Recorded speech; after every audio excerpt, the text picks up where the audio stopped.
খ্রিস্টানরা যখন কোনো বাচ্চা জন্ম নিত তাদেরকে একটা হলুদ ধরনের কালার দিয়ে তাদেরকে চিহ্ন করে এই কালারে রঙে রঞ্জিত করার পর তারা প্রকৃতপক্ষে পাক পবিত্র হয়ে গেল, খ্রিস্টান হয়ে গেল, পাক হয়ে গেল, মানে পরিপূর্ণ পরিষ্কার হয়ে গেল। ও রোগের মধ্যে ডুব দেওয়া গেল, তারা পরিষ্কার হয়ে গেল, পুরা পাক্কা হয়ে গেল। তো আল্লাহ বলে তোমরা যে রোগ দিয়া রোগিত করো আর নিজেকে পাক পবিত্র এবং পূর্ণ মানুষ মনে করো, আসলে এটা রোগ কোনো রোগ নয়, আসলে রোগ হলো আল্লাহ তাআলা সিবগত হলো রোগ, সিবগত আল্লাহ, আল্লাহ তার ওমান আহসানু মিনাল্লাহ, और अल्लाह के अच्छा हो सकता है। আল্লাহ রোগের থেকে ভালো হইতে পারে। এখানে রং বুঝাইতে দ্বীনের ফিতরাত, দ্বীনের ইসলাম, আল্লাহ মনোনীত ধর্ম, এইটা হচ্ছে রং। মানুষের রোগ পাল্টা যায় না, যখন মানুষ মুসলমান হয়ে যায় তার জাহিরি বাতিল সবকিছু বদলে যায়, রোগ পাল্টা যায়। রোগ মানে খালি কালার, মানে তার চেহারা পাতি, তার ড্রেস, তার চলন ফিরন, আখলাক, চরিত্র, কৃত কর্ম সবকিছু বদলে যায়, বদলে না যায়। কাফিরের চলন ফিরন আর এই যে মুসলমানের চলন ফিরন একবারে আলাদা। তো এই যে ইসলামের যেটা রং, এই রংটা হচ্ছে সব থেকে ভালো রং, সব থেকে ভালো তরিকা, যে প্রত্যেকজন মানুষ ফিতরাতে ইসলাম, দ্বীনের ফিতরাতের উপরে জন্মগ্রহণ করে। দ্বীনের ফিতরাত মানুষের প্রত্যেকটা বাচ্চা মুসলমান হইয়া জন্ম নেয়, প্রত্যেকজন কাফির হোক মুসলমান হোক, যে ঘরে জন্ম নেয় সন্তান সবকিছু মুসলমান হইয়াই জন্ম নেয়। কিন্তু তার বাপ মাও তার পরিবেশে তাকে ইহুদি বানায়, কেউ খ্রিস্টান বানায়, কেউ হিন্দু বানায়, কেউ কাফির বানায়, কেউ নাস্তিক বানায়, তো পরিবেশে তাকে এভাবে করে দেয়। কিন্তু সেই মানুষটা যদি আসলে কোনো ধর্মে না নিয়ে দেওয়া হয়, তাকে যদি নর্মাল ভাবে ছেড়ে দেওয়া হয় জন্ম নেওয়ার পর, সেই মানুষ ইচ্ছা আল্লাহকে মানতে হবে, আল্লাহকে মানবে। পুরো পরিবেশে দিয়ে না, কোনো রোগের মধ্যে দিয়ে না, কাফির রোগ মানে মুশরিকিনের রোগ, খ্রিস্টানের রোগে তাদের সেই পরিবেশে পাইলেন না, দেখবেন যে মানুষ আসলে কি করে, দেখবেন যে নিশ্চয় সে মানুষটা মুসলমান হবো, মুসলমান হবো। তো এটা মানুষের কুল্লু মৌলুদিন ইউলাদু আলাল ফিতরা, হাদিসের মধ্যে আছে প্রত্যেকজন বাচ্চা তার ফিতরাতে উপরে জন্মগ্রহণ করে। ফিতরাতে মানে ইসলাম ধর্মকে বোঝানো হয়েছে। তো ইসলাম ধর্মের যেটা রোগ, এই রোগ হলে সব থেকে ভালো রোগ। ইসলাম যতগুলো ধর্ম আছে, মানুষের প্রত্যেকটা মানুষের দুনিয়ার ভিতরে 820 কোটি মানুষ আছে, প্রত্যেকজন মানুষের বেশিরভাগ মানুষ মানে উপরওয়ালাকে মানে, কিছু সংখ্যক মানুষ আল্লাহকে মানে না, উপরওয়ালাকে আল্লাহকে মানে না, তারা নাস্তিক, তারা আল্লাহকে অস্বীকার করে, তারা কাফির। কিন্তু বেশি সংখ্যক মানুষ মানে এবং আল্লাহকে খুশি করার চেষ্টা করে এবং স্বর্গে যাওয়ার চেষ্টা করে, নরক থেকে বাঁচার চেষ্টা করে, আল্লাহকে রাজি খুশি করার চেষ্টা করে, মানে উপরওয়ালার নামে মানে জীব-জন্তু সাইরা দেয়, কুরবানি করে না দেয়, মহৎগুলা মানুষ করে, মুশরিক মানুষ করে, যে অমুকের নামে সাইরা দেওয়া হয়েছে খোদাকে খুশি করার জন্য। কিছু মানুষকে পীর দেই মানে খোদার দরজা দিয়ে হালায়, মানে পীরের দ্বারা তুমি খোদাকে পাবা, কিন্তু পীরের পর্যন্ত জায়গা মানুষটা শেষ হয়ে যায়, রুকে যায়, মানে পীরকে খোদা মিলা মানে তার উপর যায় না, মানে তাসাউফ ভিতরে আছে না, ফানা ফি শেখ, ফানা ফি নাফস, ফানা ফি শেখ, মানে শেখের মানে মোহাম্মদ, মানে এত আন্তরিকতা হইতে হবে, তার মনের মধ্যে ঢুকতে হবে, তার মনোনীত মোতাবেক চলতে হবে, তাকে খুশি করতে হবে। এই পীরের অনুসরণ কইরা তুমি তো আমি তো জানি না, তরিকা তো জানি না, তাসawwufের তরিকা জানি না, তাহলে আমি যাকে ধর্ম শিক্ষক হোক, গুরু হোক, পীর হোক, তার অনুসরণ করে আমি রাসূলকে চিনব। হে রাসূল, তিনি রাসূলের নির্দেশনা আমাদের শোনাবে, রাসূলের বাণী, কোরআনের বাণী আমাদের শোনাবে, তাহলে তার নির্দেশনা, আদেশ এবং নিষেধ পাই আমরা রাসূলকে চিনব। তো ফানা ফি শেখের মাধ্যম দিয়ে আমরা রাসূল পর্যন্ত পৌঁছব। এবার রাসূলের ভিতরে আমরা পানাপিল্লা হয়ে যাব, রাসূলের ভিতরে আমরা সুন্নতের ভিতরে ঢুকবো, রাসূলের প্রত্যেকটা সুন্নত আদায় করবো এবং রাসূলের প্রত্যেকটা কথা অনুগত্য করবো, রাসূলের আদেশ নিষেধ মানবো। এবার মানে আমার জিন্দেগিটাই ফানাফির রাসূল, ফানাফিস সুন্নাহ, সুন্নতের মধ্যে আমরা ঢুকে গেলাম। এবার এই পর্যন্ত শেষ না, আমরা রাসূল পর্যন্ত বলছিলাম কি আমাদের মকসদ হয়ে গেল নাকি? এবার এবার রাসূলের মাধ্যমে আমাদের মকসদে আসল মকসদ ফানাফিল্লাহ, আল্লাহকে চিনতে হবে, আল্লাহ পর্যন্ত যেতে হবে, আল্লাহর মারিফত হাসিল করতে হবে রাসূলের মাধ্যম দিয়ে। এবার আল্লাহকে কিভাবে খুশি করার জন্য সেই বিষয়ে রাসূলুল্লাহ সাল্লাল্লাহু আলাইহি ওয়াসাল্লাম একদম তাফসীল এবং তাশরীহরা ভাইয়া একদম বিশ্লেষণ করে মানুষকে বুঝাই দিয়েছে। কোরআন হাদিসের ব্যাখ্যা, হাদিস এবং মাসাইলের সবকিছু মাধ্যম দিয়ে মানে বিশ্লেষণ করে বুঝাই দিয়েছে, এইভাবে যদি চলো আমার সুন্নাত যদি মানো তাহলে তুমি আল্লাহকে পাবা। তো এবার কিছুগুলা মানুষের মানে পীরের মহাব্বত এরকম মগ্ন হয়ে যায় যে ফানাফির রাসূল পর্যন্তই পৌঁছতে পারে না, পীরকেই সবকিছু মানে। এবার পীরের মাধ্যমে পৌঁছবে রাসূলের কাছে, রাসূলের মাধ্যমে পৌঁছবে আল্লাহ তাআলার মারিফতের কাছে, কিন্তু এবার পীরকে এত বড় খোদা বানায় পীরের কাছে বেড়াটা পীর আমাকে সেবা করো পায়না দেয় বেশি, পীর এমন সবকিছু করো। জিন্দা থাকা তো দূরের কথা, মরার পরেও চায় পীরের কাছে, মরার পরে চায় না, মরার পরে চায় নাকি? শিফা চায় না, কবর বলে দেয়া, দরগা যায়, হ্যাঁ মাজারে দেয়া চায়, শিফা চায়, মানে ভাগ্য পরিবর্তন চায় এবং সন্তান চায়। জিন্দা বেড়ে গেছে, ভরে গেছে, নিজে বাড়িয়ে গেছে, এই মানে কোন অবস্থা তার কাছে যায় শিফা, বিমার থেকে শিফা চায় বলে, अरे नालायक तुम जिस बीमारी से शिफा मुझसे मांगते हो उसी बीमारी में मर गया, तुम जिस बीमारी में वही बीमारी आगे बढ़ रही है, तुम यहाँ बीमारी शिफा से देता हो फिर कय उठाए कबर থেকে।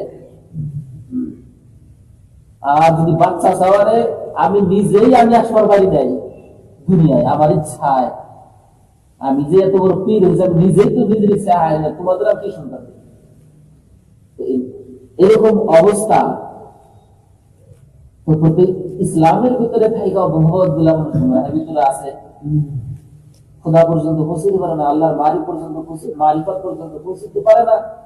এবং ইসলামের বাহিরে যদি এবার আমরা দেখি তারা তাদের তরিকাটাই আলাদা।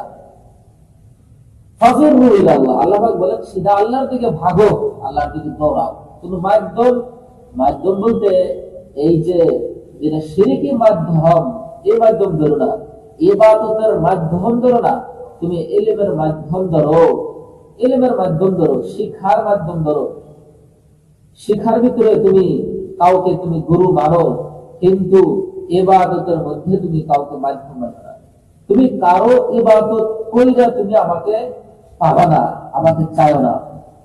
তুমি কারো কাছে ইলম শিখো, আমাকে কিভাবে পাওয়া যায় সেই ইলম শিখো, তার তরিকা শিখো, কিন্তু কারো ইবাদত করে আমার কাছে আসবার চাওয়া আমি কখনো মেনে নেব না।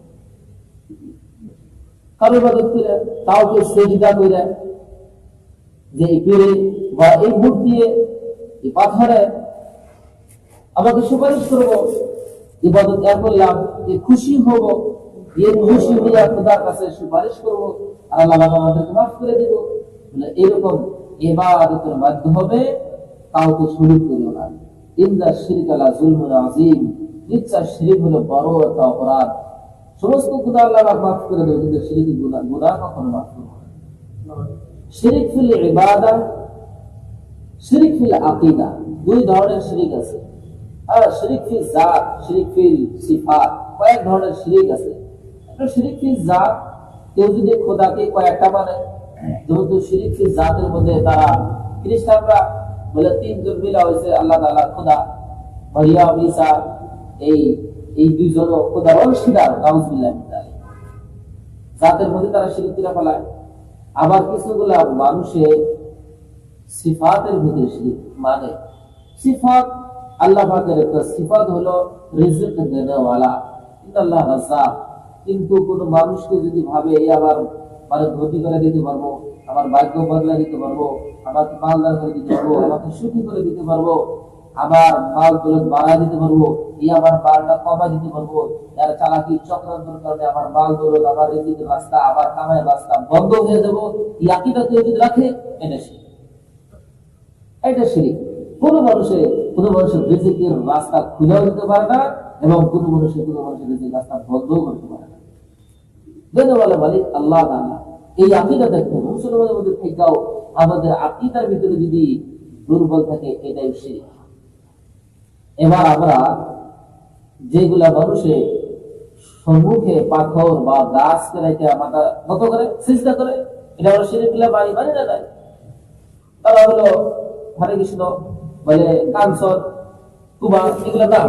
কিন্তু আব্দুর রহিম, সলিমুল্লাহ, আর হলো তোমার এই এরকম নাম, জুনাই, এগুলা মানুষ নাম রেখে তুমি পীরের কবরে যা সিজদা করো, এটা শিরক না? মূর্তির সামনে মাথা নত করার জন্য শিরক, কবরের সামনে মাথা নত করা একই ধরনের। তাহলে নাম সলিমুল্লাহ হলে তো মুসলমান হওয়া যায়, আব্দুল্লাহ মুসলমান হওয়া যায়, একই ধরনের শিরক। ওরাও মূর্তিকে এই ধরনের বস্তু চায়, কিন্তু মুসলমানও সে মুর্দা মানুষের কাছে চায়, এটা শিরক। এই আকীদার শিরক থেকে আমাদের বাঁচতে হবে। তো এই যে আমাদের দ্বীন ইসলাম হলো সব থেকে অরিজিনাল এবং শুদ্ধ রাস্তা। তো আল্লাহ পাক আগে বলো, নাহনু লাহু আবিদুন, और हम उसी की इबादत करने वाले हैं।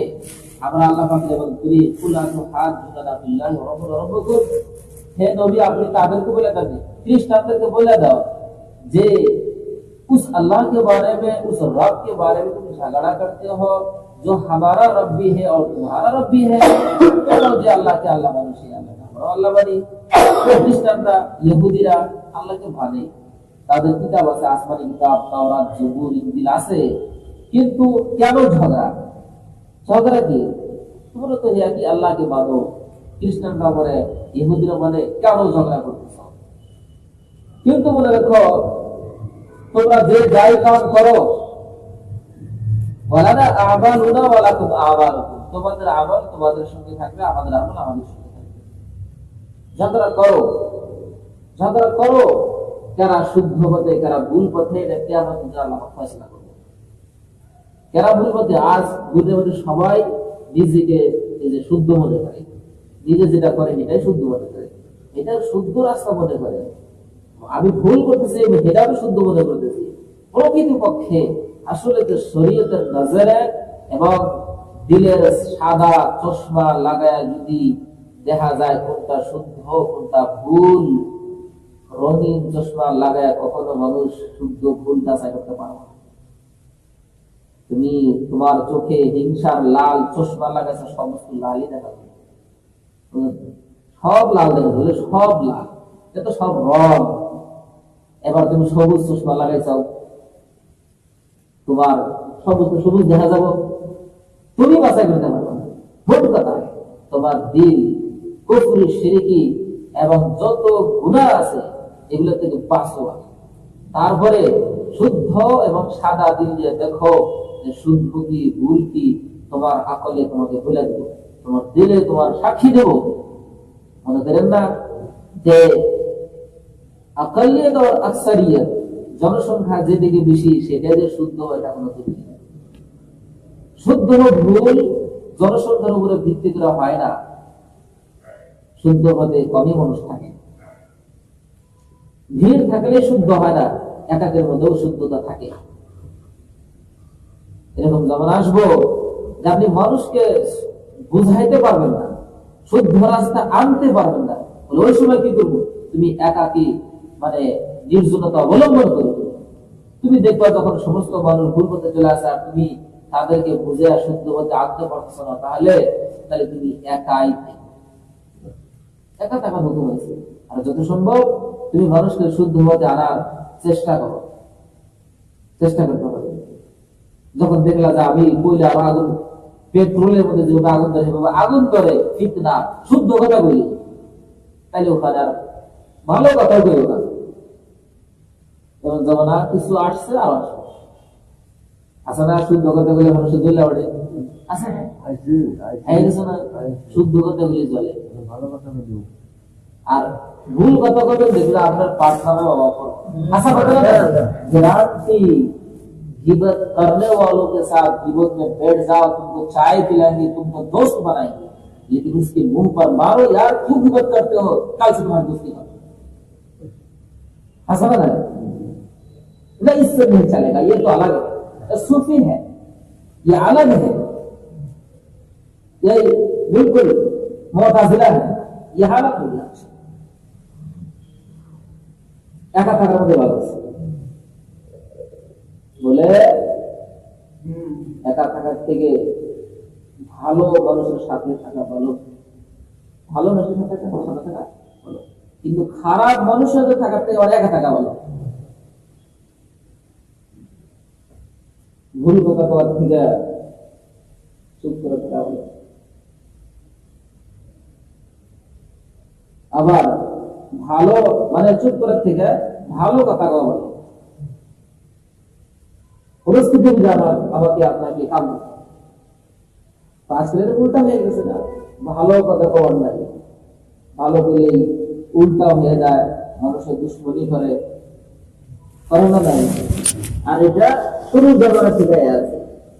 নবী সাল্লাল্লাহু আলাইহি সাল্লাম কোন জায়গায় অপরাধ করছিল যে যখন মানুষকে ডাক দিয়ে বললো, হে মানুষ তোমরা তো আমাকে আমিন সাদিক গুলা টাইটেল দিছাও, ওই মানো, কিন্তু তোমাদের আজকে আমি একটা কথা বলতেছি যে যদি বলি যে অমুক পাহাড়ের পিছনে তোমাদের উপরে শত্রু দল হামলা করার জন্য প্রস্তুত আছে, তোমরা কি মানবো? হ্যাঁ মানবো।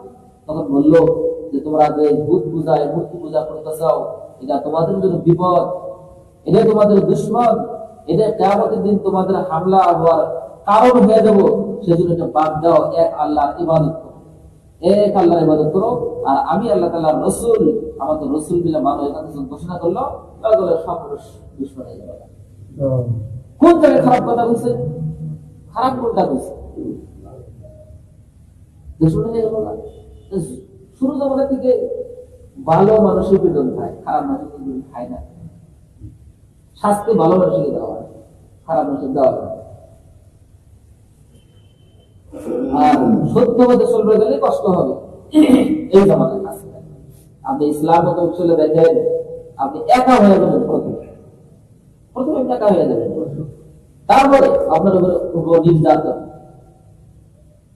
মানে পরিবারের তরফ থেকে, পাড়া বসে থেকে, তারপরে রাষ্ট্রের তরফ থেকে নির্যাতন হবো। কিন্তু আমরা আসলে তো ভালো হিসেবে মুসলমান দিকে চাই, তাই কোনো নির্যাতন নাই, ভিড়ের মধ্যে कामयाबी नहीं। কিন্তু हम तो आज ऐसे हो गए जैसे कि सैलाब में बहता हुआ तिनका, हमारा कोई मकसद नहीं है, दुनिया जिस तरह जा रही है हम उसी तरह जा रहे हैं, भीड़ जिस तरह जा रही है भीड़ के साथ हम जा रहे हैं, हमारा कोई मकसद नहीं। कोई गिबत करने बैठा है, आप उसके साथ मजा लेकर गिबत सुनते भी है और বাস ফিলোসফি, কিন্তু আমাদের একটা উদ্দেশ্য, আমাদের একটা মঞ্জিল মকসদ, এরকম রাস্তা নাই আমরা এটা করতে হবে, এরকম রাস্তা বাসনে করে নিতে হবে। ফার্স্টে একাই চলতে হবে, তারপরে দেখবে মানুষ আস্তে আস্তে আস্তে আস্তে আপনার কিছু মানুষ আসবে। এরকম সবের দ্বারা হবো না, এরকম পদক্ষেপ নিতে গেলে একটা বড় আলিম মানে আমল করনে वाला जानने वाला ব্যক্তি হওয়া লাগবে। সেই ব্যক্তি যখন একাকী রাস্তা চলবে আর মানুষকে আহ্বান করবে, নিশ্চয় এই মানুষের সাথে সারা দিবে, শর্ত হলো সে মানুষের সাথে চলা লাগবে। কিন্তু আমাদের ভিতরে মানুষ না পারতে পড়ে গেছে, একটা বস্তু পড়ে গেছে ড্রেনের ভিতরে, এবার ড্রেনের মধ্যে থাকা অবস্থা যদি ওটার পানি ঢালি জীবন পাক ওটাকে ভরা এড়ানোর মধ্যে আজকাল যেটা মাহল চলে আছে আমাদের ভিতরে, গুনাহ থেকে বাঁচানোর আমল নাই, না পাকে ড্রেন এগুলো চলে আসে সমস্ত। আমরা রাস্তা চেঞ্জ করা লাগবে, রাস্তা চেঞ্জ করলে শুদ্ধ হতে ছিল আপনি একলা হয়ে যাবেন। প্রথম আমি নবী সাল্লাল্লাহু আলাইহি ওয়াসাল্লাম একলা হয়, প্রথমে একলা হয়েছে, তারপরে সর্বপ্রথম তাআলা ওনাকে হযরত খাদিজা রাদিয়াল্লাহু আনহা একজন সাথী হলো। দুনিয়ার মধ্যে হাজার মানুষ থাকা সত্ত্বেও একবারে একলা হবে হলো একজন মানুষ। এত ভালো মানুষ আসলে খারাপ কথা তো পাই নাই, তাও একা তারপরে হয়তো আবু বকর সিদ্দিক রাদিয়াল্লাহু আনহু, দুইজন হবে। এভাবে একজন দুজন বাড়তে বাড়তে মানুষ হয়ে গেল। তো এই জামানো এরকম নতুন করে কিছু করার দরকার আছে।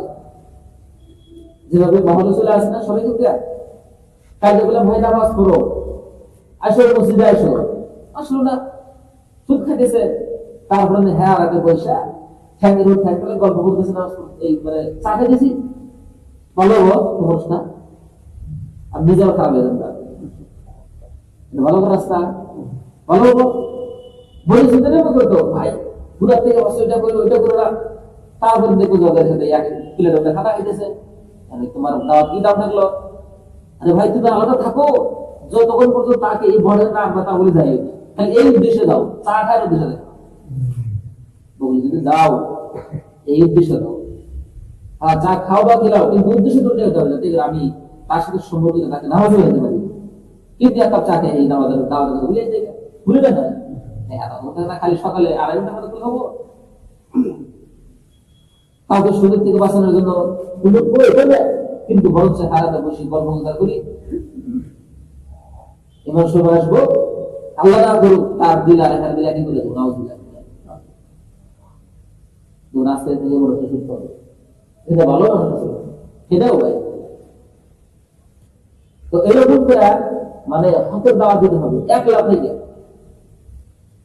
ভিড়ের ভিতরে যায় নিজের অস্তিত্বে ভিড়ে কথা বলে আমার দায় করতেছে, আবার কেরা খারাপ হবে তারা ভালো হবো, এটা কিন্তু ভয় দেয় না দেয় না। তো যাই হোক বহুত বড় ধরনের কথা, এইটার কথা বহুত বড় ধরনের কথা, আমার দ্বারা যত সম্ভব আমরা মানে হকের দাওয়াত দেওয়ার চেষ্টা করবো ইনশাআল্লাহ, নিজে গুনাহ থেকে বাঁচার চেষ্টা করবো, অপরকে গুনাহ থেকে বাঁচানোর চেষ্টা করবো, নিজে ভালো কাজ করার চেষ্টা করবো, অপরকে ভালো কাজ করার চেষ্টা করবো।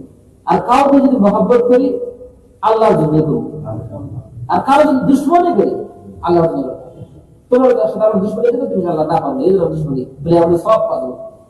কাবিল ইমান হয় না শিব দুশ্মনী পাবো, हो जाए दुश्मन कोई बात नहीं, কারো দুশ্মনী হয়েছে কিন্তু স্বার্থের জন্য না, বলে আমাদের একটা গাল দিচ্ছে তার জন্য সেজন্য আমার সাথে তার দুশ্মনী বলে এই দুশ্মনী লাভ গুণ হবো, কথা না বলে কথা না গুণ হবো। কিন্তু যদি আল্লাহর জন্য কথা খাবার দেওয়া হয় 3 বছর না বলে কথা বলেও কোনো অসুবিধা নেই, কিন্তু আল্লাহকে খুশি করার জন্য। কিন্তু আজকাল আমরা আছি নিজের স্বার্থের জন্য, আমার মধ্যে কথা তার আসলে হয়ে যাওয়ার কথা বলতে আসলে এরকম আমার কথার মধ্যে চলে না, আমার লেভেলে পরে না, তাই ওর সাথে আমি কথা নাই, আল্লাহ দিলেন আমার আজকাল নাই নাকি আসলে নাই। তো মানে হাব্বালিল্লাহ ওয়া আতালিল্লাহ মানা আলিল্লাহ ওয়া বাকাদিল্লাহ ফাকাদ ইসতাকমাল ঈমান, আল্লাহর জন্য মহব্বত করতে হবে, আল্লাহর জন্য আল্লাহর জন্য কাউকে দিতে হবে, আল্লাহর জন্য কাউকে বঞ্চিত করবে, এগুলো কাবিল ঈমানের আলামত। যাই হোক আমরা যতটুকু পারি ইনশাআল্লাহ এইভাবে আমল করার চেষ্টা করবো ইনশাআল্লাহ। আল্লাহ পাক আমাদের সুন্দর আমল করার